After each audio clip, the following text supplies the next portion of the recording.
आकारं व्याप्तं येन चराचरं तत्पदं दर्शितं येन तस्मै श्रीगुरवे नमः।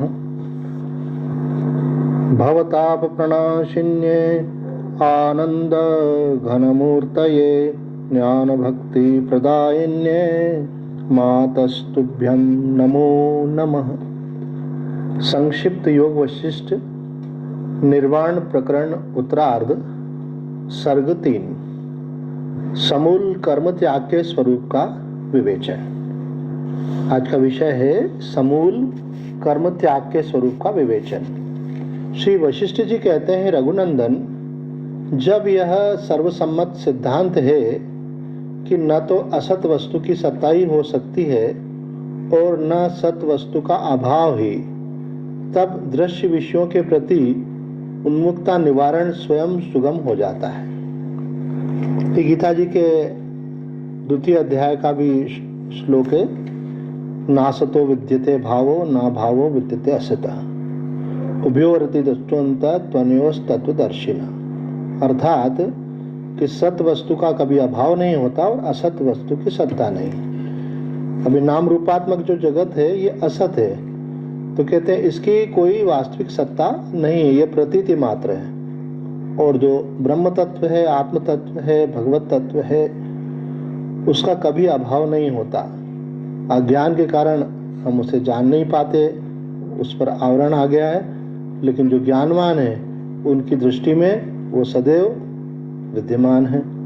भगवान का कभी अभाव नहीं होता और जगत का तीनों कालों में अस्तित्व है नहीं। केवल जैसे सपने में हमको पदार्थ दिखते हैं, वास्तव में होते नहीं, उसी तरह से अज्ञान के कारण ये संसार की प्रतीति होती है। तो कह रहे हैं कि भाई जब असत वस्तु का अस्तित्व ही नहीं है तो उसके प्रति जो उन्मुखता है उसका निवारण स्वयं सुगम हो जाता है, क्योंकि दृश्य की असत्ता का प्रतिपादन किया जा चुका है। जो वस्तु है ही नहीं उसका चिंतन कोई समझदार मनुष्य कैसे करेगा। विवेकी पुरुष को चाहिए कि वह अपने शुभाशुभ कर्म को नष्ट कर दे। आत्मा के साथ कर्म का कोई संबंध नहीं है। आत्मा कर्तृत्व और भोक्तृत्व दोनों से रहित है। कर्तृत्व भोक्तृत्व से रहित है, अर्थात कोई भी जो हम लौकिक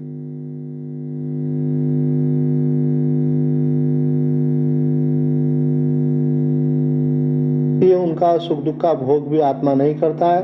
वो सुख दुख का भोग भी इंद्रियों और मन तक ही माना गया है। आत्मा असंग है, अर्थात आत्मा कर्तृत्व और भोक्तृत्व दोनों से रहित है। इस तत्व ज्ञान के द्वारा कर्मों का नाश स्वतः सिद्ध हो जाता है। समस्त कर्मों के मूलभूत मानसिक संकल्प का विनाश करने से संसार पूर्णतः शांत हो जाता है। अब मुख्य बात जो यहाँ कहना चाहते हैं यही कि मानसिक संकल्प का विनाश होना चाहिए। जब कर्मों के मूल कारण का भली भांति विचार किया जाता है तब समस्त कर्मों का अभाव अपने आप ही सिद्ध हो जाता है, क्योंकि जब चित्त और उसका संकल्प ही मिथ्या है तब उससे होने वाले कर्म सत्य कैसे हो सकते हैं। अथवा चिन्मय आत्मा अपने भीतर जिस चित्त नामक कर्म बीज का क्रिया करण और कर्ता रूप त्रिपुटी का निर्माण करता है, वह उस आत्मा से किंचन मात्र भी भिन्न नहीं है। इसलिए बाहर और भीतर जो पदार्थ की प्रतीति होती है वह आत्म स्वरूप ही है, आत्मा से भिन्न नहीं। जैसे सपने में ऐसा एक दृष्टांत आता है कि एक विद्वान का किसी से शास्त्रार्थ था, तो उन्होंने सपने में देखा कि वो जिनके साथ उनका शास्त्रार्थ है उनके साथ वो शास्त्रार्थ कर रहे हैं। ये अपने तर्क दे रहे हैं, वो अपने तर्क दे रहे हैं, आखिरी में उससे वो शास्त्रार्थ में हार गए। तो जब सुबह नींद खुली तो वो अपने गुरुजी के पास गए और कहा कि मैं शास्त्रार्थ नहीं करूंगा क्योंकि मैं तो हार जाऊंगा। उन्होंने कहा ऐसा क्यों? उन्होंने कहा मैंने सपने में देखा कि सामने वाले के साथ मैं शास्त्रार्थ कर रहा हूँ और उनके तर्कों का मैं उत्तर नहीं दे पाया और उन्होंने मेरे तर्कों का उत्तर दिया और मैं परास्त हो गया। तो गुरुजी ने कहा, अरे बुद्धू, जो सामने वाला था वो भी तो तू ही था,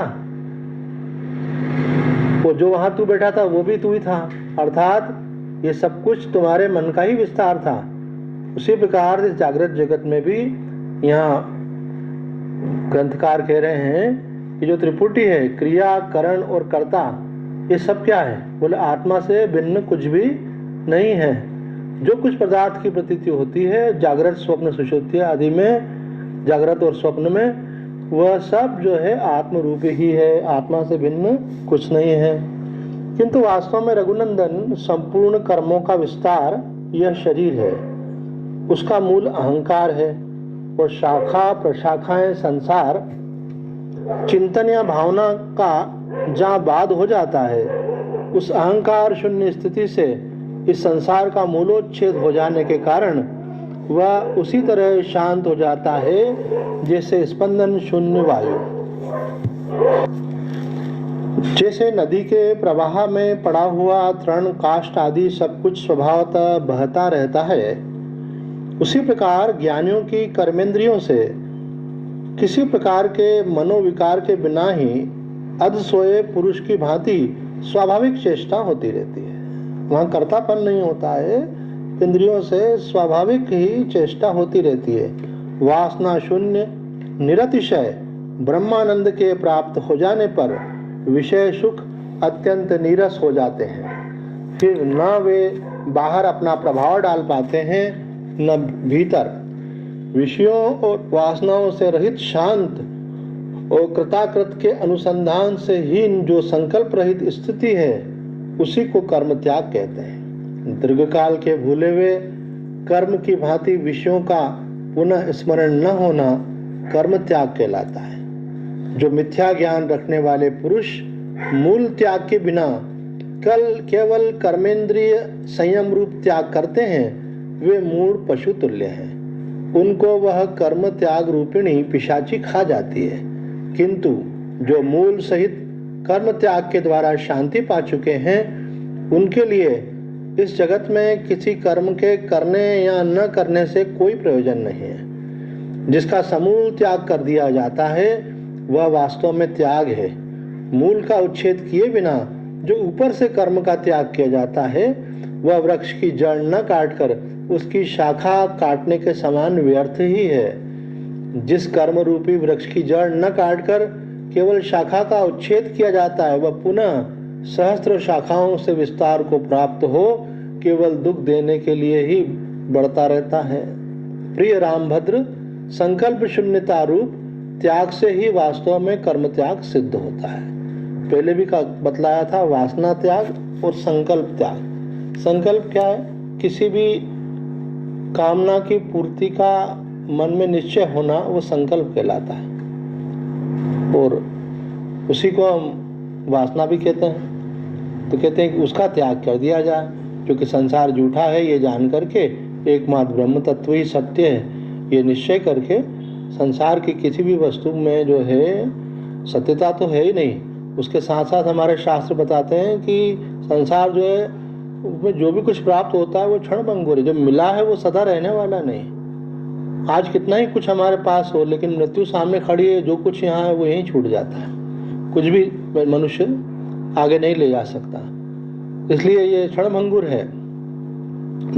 दूसरा मिथ्या है, और तीसरा जिसको हम सुख रूप समझ रहे हैं, वास्तव में वही जिस हमारे लिए दुख रूप हो जाता है, वही हमारे लिए बंधन रूप हो जाता है।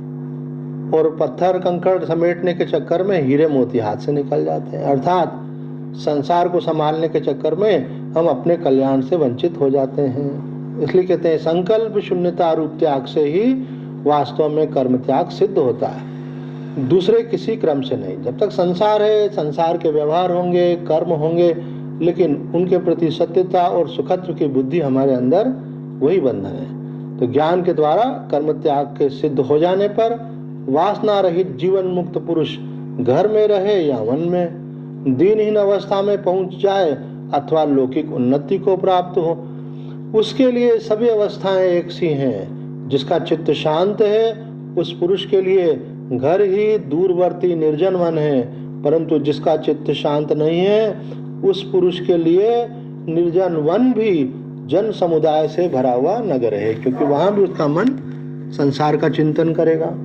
इसलिए उपाय सही करें। और सही उपाय क्या? कहते हैं वासना त्याग, संकल्प त्याग। अर्थात ये मैं प्राप्त कर लूं, ये मैं हो जाऊं, ऐसा मुझे मिल जाए।